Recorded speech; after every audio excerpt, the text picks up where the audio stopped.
Dear Howard the Duck, I think it's time that you and I started seeing other people. You know that saying, it's not you, it's me? Well, in this case, it's you, Howard. It's definitely you. Our relationship feels like Stockholm Syndrome to me now. I was so young when we met, don't deny that you took advantage of me. And yes, I know this is the perfect place for a Jeffrey Jones joke, but believe me, Howard, there's going to be plenty of that before this is over. Buckle your straitjackets, folks. This is Howard the Duck.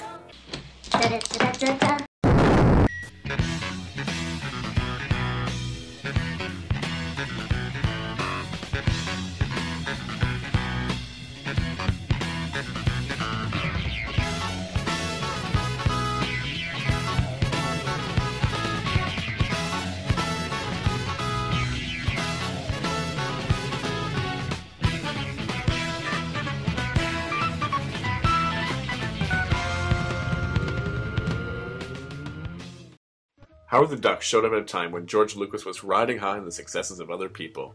Steven Spielberg had directed the ridiculously popular first two Indiana Jones movies, which Lucas executively produced. Irving Kershner made a gigantic success of The Empire Strikes Back, and Richard Marquand made Return of the Jedi pretty not bad. Lucas again executively produced both, and it seemed he could do no wrong. The world was his oyster, and other similar cliches of success. He was looking for something to follow up these gargantuan successes with. Something new, something magical, something that would transcend all genres. Something like Howard the Duck? Admittedly, looking back on the premise with 25 years of hindsight makes the entire project seem completely fucking bonkers. But let's not forget that this is also the time period when not only Alf was immensely popular, another fish out of water from outer space story, but so was A Small Wonder, a sitcom about a Republican girl pretending to be human, and Beauty and the Beast, a soap opera for, I shit you not, adults, about a poetic lion who lived in the sewers and regularly boned Sarah Connor. So, yeah, a lot of batshit crazy jive was gobbled up by the masses with relish in the mid-1980s. So what made Howard the Duck different? What went wrong? How did it bomb so spectacularly? Let's dissect this, shall we? Fortunately, two of the main problems with the movie show up in the first 5 minutes of the film, so we don't have to wait long for this shit to present itself. And there it is, folks. Feast your weary eyes on that petite monstrosity. The biggest rotten egg this film had to deal with was Howard himself. That is one hell of an objectively ugly-ass special effects suit. It makes Gooby look endearing. Okay, no, it does not. Nothing could. But it came pretty close, right? I'm not exactly sure if the creators were going for glassy-eyed perverts staring through a cheap rubber Halloween mask, but I hope for their sake it was, because that's damn well what they achieved. We're also forced to notice that the makers of this film apparently shot their budget load on a single costume, since everyone on Duck World looks exactly the same. That's racist! What? No, it isn't. Look at them, they look exactly... That's racist! Now look, I am not being racist. That's racist! Fine. Moving on. Howard is sucked from his living room immediately after being introduced, leading to this. Which in turn leads to a segment of the show I like to call Plot Court.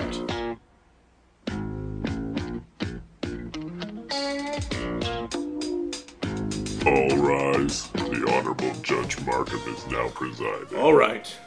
Be seated. This case is filed against the plot of Howard the Duck. And who is defending? I am, Your Honor. All right, let's make this quick. I was in the middle of pickling. Oh, what were you pickling, Your Honor? Pickles. Because I pickle onions as a hobby. Look, can we get on with this? Oh. And how does your client plead, Mr. Defender? Not guilty, Your Honor. All right, Mr. Prosecutor. Let's hear your case. Your Honor, I put it to the court that the creators of this film gave absolutely no thought whatsoever to the internal logic of their own creation. The evidence of this deficiency is the on-screen appearance of Mama Inetidai. And that is what? Duck tits, Your Honor. Careful now, Mr. Prosecutor. You know very well that the Nostalgia Critic already thoroughly covered the topic of duck tits. I can cite you for review plagiarism. Oh, I'm aware, Your Honor, but the critic did not address the logical fallacy in and of itself that is the duck tit. Continue. Do I really need to go further, Your Honor? I mean, it should be self-evident, shouldn't it, that ducks, male, female, or otherwise, do not have tits. Objection, Your Honor! These are highly evolved ducks! The script clearly says so! But what is the purpose of a breast? To nourish the young, correct? That's debatable. I'm more of a leg man myself, so I'm without opinion on this matter. However, I'm interested in seeing where this is going. Please continue. Well, to put it quite simply, ducks do not need tits in the first place to suckle their young, since their ducklings are born from eggs. Objection, Your Honor! Evolution! How do we know that these evolved ducks are born from eggs? May I submit Exhibit A? What? You ordered your specials. What's wrong? What do you think? I'm into cannibalism or something? Hey, are we like all in the same discussion here? I'll give you a hint, doll. What's white, ovoid, and always reminds me of my birthday? The eggs! Get them out of here! Ooh. And I could go further, Your Honor. I mean, if we want to put aside the obvious evidence in this film that ducklings are born from eggs, then if female ducks have breasts, wouldn't it at least stand to reason that male ducks would have similarly visible nipples? Now wait just 1 minute! Allow me to introduce Exhibit B.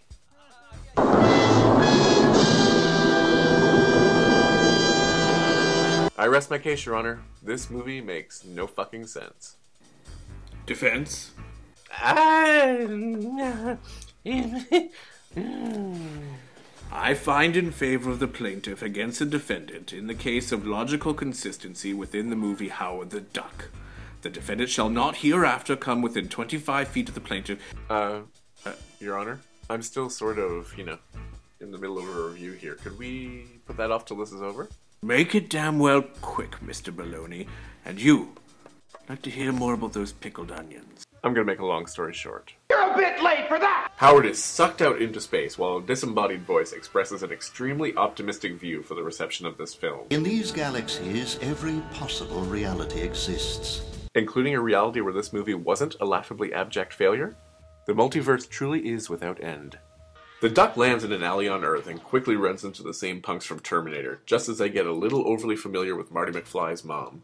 Though admittedly, it is interesting to see fandom hasn't changed an iota in 25 years. Bye now. Can I have your autograph on my shirt? Oh, me too! On my shorts! Howard beats the punks into submission, sadly without ripping any of their hearts out. Marty's mom takes Howard home because, why not? And... Howard, I was just kind of wondering, does everybody on your planet look like you? Obviously. Oh, take that, kid. We discover that Marty's mom has progressed from mother-son incest into barnyard bestiality. Soon after, we're introduced to Tim Robbins, whose role consists mostly of shit like this, and convincing geek fanboys in the audience that they will be beating beautiful girls off with a stick when they get older. I don't know who's more desperate for dates, you or me. Look, hun, I hate to burst your bubble, but it's clearly you, and you're the last to know. Phil! No sex now, I'm working. See? We are also introduced to Jeffrey Jones. Now, full disclosure up front, I happen to be a fan of many performances of Jeffrey Jones on film, but it's no secret that he's had his share of legal troubles, and continues to fall into legal troubles. I don't know who his defense team is, but it's clear that I'm defending him! Ah, okay, well, that makes some sense. But the thing is this. The screenplay unwittingly sets itself up over and over again to make tasteless jokes at Jeffrey Jones's expense, which I refuse to do. Not because of the moral quandary of being fond of the performance of a man who has legal issues. No, I refuse to make these jokes because they are just too damn easy. And so in many cases in this film, I will be using this too easy button. This relationship, it defies all the laws of nature. Like there. On my planet, we never say die. We say, not my shorts. And there. Feels like something inside me, gnawing at my guts. And there. Something's growing inside me. Yep. Anyway, I'm getting ahead of myself. It would seem that these men of science are responsible for Howard's appearance here. Well, not his physical appearance. That shit is still George Lucas's fault. Look at this goddamn face! No, the scientists were tampering with forces beyond their control and brought down Howard by mistake, as well as, well, something. This something invaded Jeffrey Jones, which is rather amusing because it's usually the other way around. Oh. So Jeffrey Jones is possessed by whatever the fuck that was, but it seems like the movie's budget was used on their single duck suit because his transformation consists mostly of him sweating and speaking in a funny voice. Well, if you can't take the heat, Get out of that kitchen. I'll handle the one-liners around here, Mr. Jones. The prerequisite third act crisis consists of Jeffrey Jones kidnapping Marty's mom, and then this happens.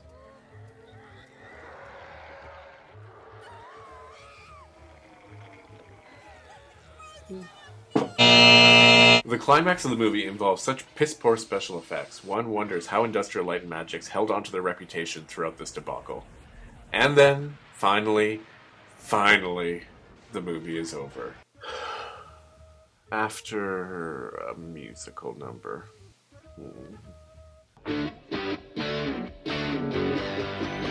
No. This one is actually so much worse. I haven't talked much about the songs Thomas Dolby wrote for this movie because, despite being generously tarred and feathered in 1980s, most of them aren't all that bad. Until this piece of shit. If there is any reason to hate this movie, the final scene is fully enough. It's actually sort of shocking that Thomas Dolby could write such a horrible piece of shit all on his own. I mean, surely he must have had some sort of help from someone.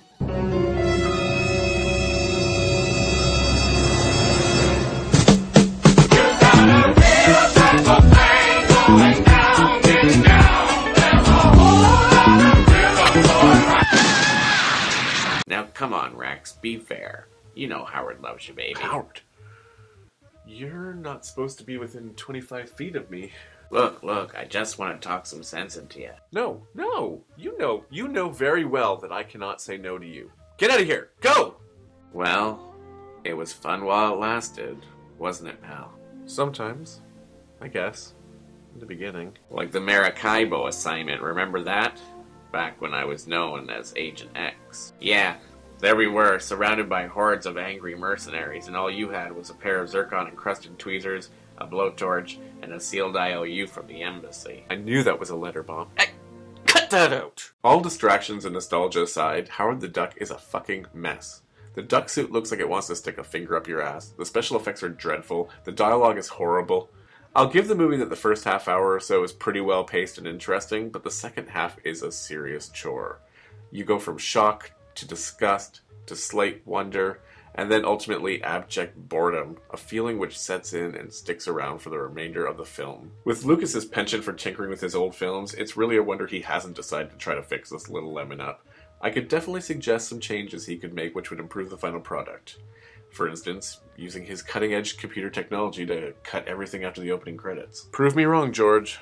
Prove me wrong.